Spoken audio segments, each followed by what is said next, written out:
Dans cette vidéo, vous allez apprendre ce qu'est la combustion, la différence entre la combustion complète et la combustion incomplète, les produits de deux types de combustion, les effets des produits issus de la combustion.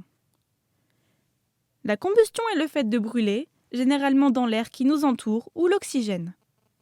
Il s'agit d'une réaction exothermique, elle libère donc de la chaleur.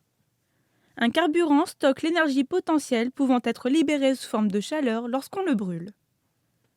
Par exemple, le gaz naturel ou méthane est un carburant.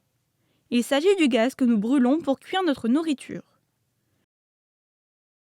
Le méthane ainsi que les autres hydrocarbures comme le pétrole peuvent subir une combustion complète ou incomplète. Lorsque la combustion du méthane est complète, c'est-à-dire lorsque la quantité d'air est en excès, il produit du dioxyde de carbone et de l'eau, comme indiqué dans l'équation suivante.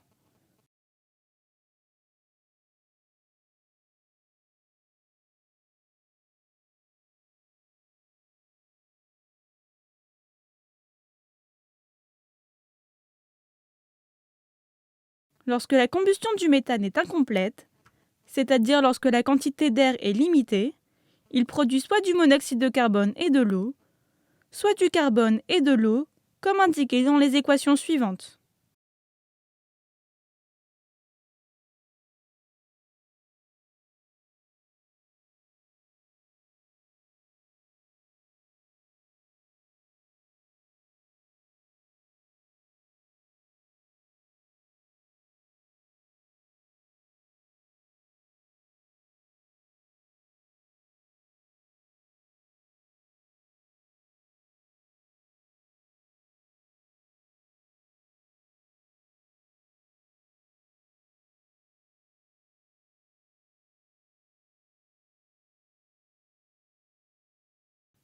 Observons maintenant les effets des produits de la combustion. Comme nous le savons, la vapeur d'eau est inoffensive. Le dioxyde de carbone est un gaz à effet de serre contribuant au réchauffement climatique. En revanche, le monoxyde de carbone est toxique. Il est incolore, inodore et n'a pas de goût. On le surnomme donc le tueur silencieux. Le monoxyde de carbone provient généralement d'appareils à gaz défectueux. C'est pour cette raison qu'il faut entretenir régulièrement les chaudières et chauffages au gaz. Le carbone imbrûlé est une particule et constitue un polluant de l'air. Donc, pour résumer, la combustion est le fait de brûler, généralement dans l'air ou l'oxygène.